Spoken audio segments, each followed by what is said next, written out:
Oui, moi je suis professeur à Égletons, donc en Haute-Corrèze, mais je suis lié aussi à un groupe bordelais qui réfléchit et qui agit en s'inspirant beaucoup de l'œuvre de Jacques Ellul, qui est un sociologue qui a beaucoup pensé sur la technique et la manière dont la technique prend une emprise peu à peu sur notre société.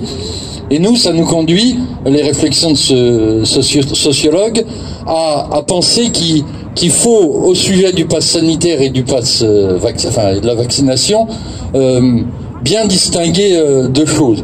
Je pense que d'une part, il faut que nous réapprenions à penser nos vies sur des principes qui soient communs et qui soient accessibles à tout le monde. C'est ce qu'on appelle le sens commun ou le bon sens. Et qu'il y a une dérive actuellement, c'est qu'on fait dépendre, on nous oblige à considérer notre vie et à considérer la manière de conduire nos vies sur l'avis d'experts, de spécialistes de tout genre, dont en réalité on comprend finalement pas très bien sur quoi ils fondent leurs avis. Et alors que il y a des pensées de bon sens qui sont très solides et qui peuvent nous guider.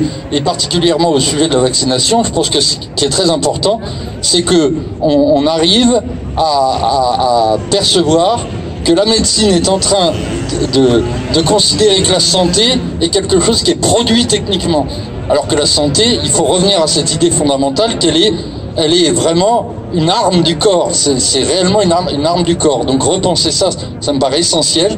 Et deuxièmement, je pense que ce à quoi il faut faire très attention, parce que c'est un des moyens que le gouvernement est en train de déployer pour gérer toute la société, c'est le développement du numérique, qui lui aussi nous coupe de percevoir notre vie directement.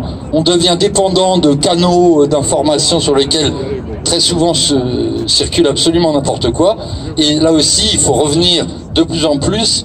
Donc le combat contre la vaccination, c'est en même temps un combat contre une certaine manière de dévoyer la raison et de dévoyer le bon sens, et d'autre part une manière de briser le rapport direct que les gens peuvent avoir avec leur vie. Et je pense qu'il y a donc un combat à mener en même temps contre la vaccination et contre la numérisation de la vie, et le fait que tout passe désormais par Internet, des choses qui nous échappent finalement complètement.